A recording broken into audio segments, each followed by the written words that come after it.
1 বছর ধরে ভালোবাসার সম্পর্ক। তার সাথে আমার শারীরিক সম্পর্ক বিয়ের চেয়ে বেশি হয়েছে। উনি আমার সাথে যে ব্যবহারটা করেছে তার জন্য আমি মরে যাম বিষ খেয়ে। এটা আসলে সবকিছু মিথ্যা, এগুলো সাজানো একটা নাটক। এছাড়া আমি কিছু জানি না, বাদ বাকি বিয়ের সাথে আমার কোনো সম্পর্ক নেই। এই যে বলতেছে সম্পর্ক আছে, আমার কোনো সম্পর্ক নেই। কিন্তু আমার রুম খোলা ছিল, আমি বাথরুমে গেছিলাম, এরপর কোন সময় ঢুকছে এগুলো আমি কিছু জানি না। গত 16 ফেব্রুয়ারি রোববার টাঙ্গাইলের ভুয়াপুরে প্রেমিকের বাড়িতে বিয়ের দাবিতে অনশন শুরু করেছিলেন 16 বছরের এক মাদ্রাসা ছাত্রী। অবশেষে সামাজিক ও পারিবারিক চাপে প্রেমিক ইমাম মাহাদি হাসান তাকে বিয়ে করতে বাধ্য হন। হাসানের অনৈতিক সম্পর্কে জানার পর হঠাৎ করেই উত্তেজনা ছড়িয়ে পড়ে গ্রামে। ইমামকে মসজিদ থেকে অপসারণের দাবি তোলে গ্রামবাসী।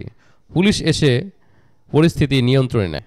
পরে মাহাথিরের কক্ষে প্রবেশ করে খাটের নিচ থেকে লুকিয়ে থাকা তানহাকে উদ্ধার করা হয়।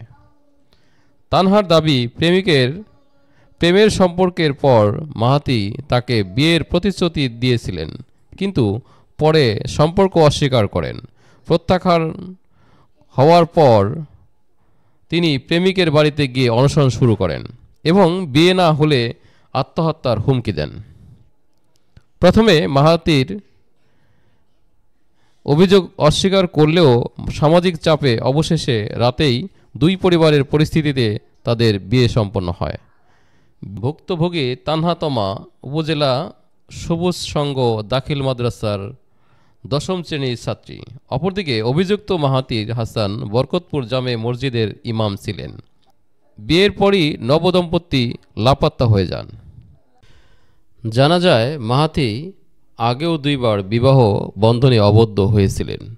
একটি নিয়ে মামলা চলমান। অন্যদিকে মসজিদ কমিটি তার বিরুদ্ধে আনা অভিযোগের বিরুদ্ধে সত্যতা পেয়ে তাকে মসজিদের ইমামের দায়িত্ব থেকে সরিয়ে দেন।